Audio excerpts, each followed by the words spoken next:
সিন্দুৰ বিক্ৰী কৰিব আহিছা তহঁতে মুছলিম হৈ কেনে চিনি পোৱা নাই যা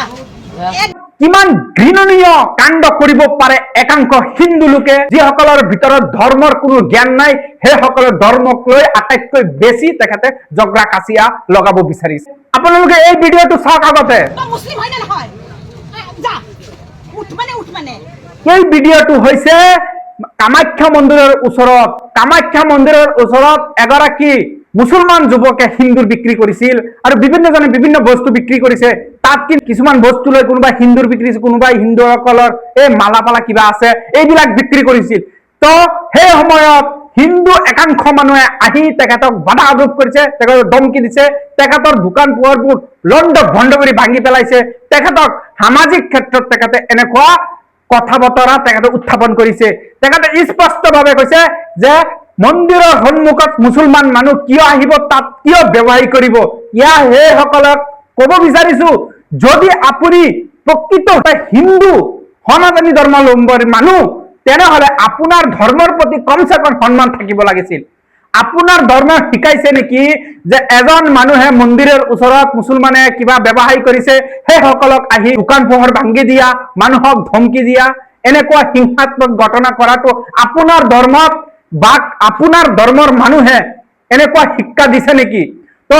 হিন্দু ধৰ্মৰ ভিতৰত সনাতনী ধৰ্মৰ ভিতৰত এনেকুৱা আচৰণ কৰাটো মন্দিৰৰ সন্মুখত ভগৱানৰ ওচৰত এনেকুৱা ঘটনা কৰাটো আপোনালোকে কিমান যুক্তিসংগ তো আপোনাক যে নিজকে কঠোৰবাদী হিন্দু বুলি পৰিচয় দিয়ে সেইসকলকে ক'ব বিচাৰিছো মুছলমানে যেতিয়া শাক পাচলি বজাৰত লৈ যায় সেইসকলে শাক পাচলিবোৰ কিয় খায় মুছলমানে যেতিয়া আপোনাৰ ঘৰত গৈ মিস্ত্ৰী হিচাপে ঘৰ বনাই দিয়ে তো সেই ঘৰত আপুনি কেনেকৈ থাকিব পাৰে মুছলমানে যদি এটা ব্যৱসায় কৰিব পাৰিছে সেই ব্যৱসায়ৰ পৰা আপুনি কিবা বস্তু কৰিব সেইটাৰ যদি আপোনাৰ কিবা জ্বলন লাগিছে তেতিয়াহ'লে আপুনি ঘুই থকা ঘৰখন যে মুছলমানে বনাইছে তাত কেনেকৈ আপুনি শুই টোপনি মাৰিব পাৰিছে তো বিভিন্ন প্ৰশ্ন আমি উত্থাপন কৰিব পাৰো কিন্তু আমি সেইবিলাক কৰিব নাযাওঁ কিন্তু যিসকলে কৰিছে কিছুমান দুষ্কৃতিকাৰীয়ে কৰিছে যে এই ধৰ্মৰ ভিতৰত সম্প্ৰদায়ক লৈ জাতি জনগোষ্ঠীক লৈ এটা কাজিয়া হুলস্থুলৰ পৰিৱেশ সৃষ্টি কৰা হিন্দু ধৰ্মৰ মানুহে বা হিন্দু ধৰ্ময়ে সনাতনী ধৰ্মে শিকাইছে নেকি মানুহৰ প্ৰতি এনেকুৱা আচৰণ কৰা উত্তৰ দিয়ক যিসকল মুছলমান আছে যুৱকসকল আছে মুছলমান ব্যৱসায়ীসকল আছিল তাত গৈছিল কিবা এটা উপাৰ্জন কৰিবলৈ তাত ব্যৱসায় কৰিব মন্দিৰৰ ভিতৰত সোমাই নাছিল তাৰ বাহিৰত কিবা ব্যৱসায় কৰিছিল তো আপুনি পূজা নহব আপোনাৰ কিবা নহব আপুনি তাৰ পৰা নিকিনক বাস খালাস আপোনাৰ পছন্দ হোৱা নাই আপুনি মুছলমানৰ পৰা নিকিনিব কথা ইমানখিনি কিন্তু আপুনি হাৰাশাস্তি কৰিব আপুনি এনেকুৱা কৰিব এই ধৰণৰ কথা আপোনালোকে কি উত্থাপন কৰিব আহিছে সমাজক আপোনালোকে কি বাৰ্তা দিব বিচাৰিছে প্ৰকৃত সনাতনী ধৰ্মীৰ মানুহে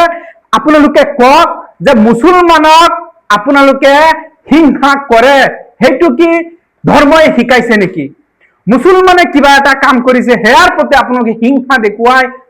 আঘাত কৰিব লণ্ড বণ্ড চুৰমাৰ কৰিব ইমান হিংসা দেখাও এইটো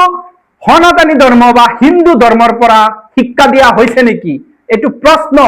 কাৰণ আপোনালোকে যি জঘন্য কামবোৰ কৰি আছে যি ঘটনাবোৰ আমি দেখি আছো ইয়াৰ কাৰণে আমি ক'বলৈ বাধ্য হৈছো এইবোৰ প্ৰশ্ন তো আপোনালোকে যি কৰিছে মই ভাবো একাংশ ধৰ্মৰ নামত জাতিৰ নামত এই যে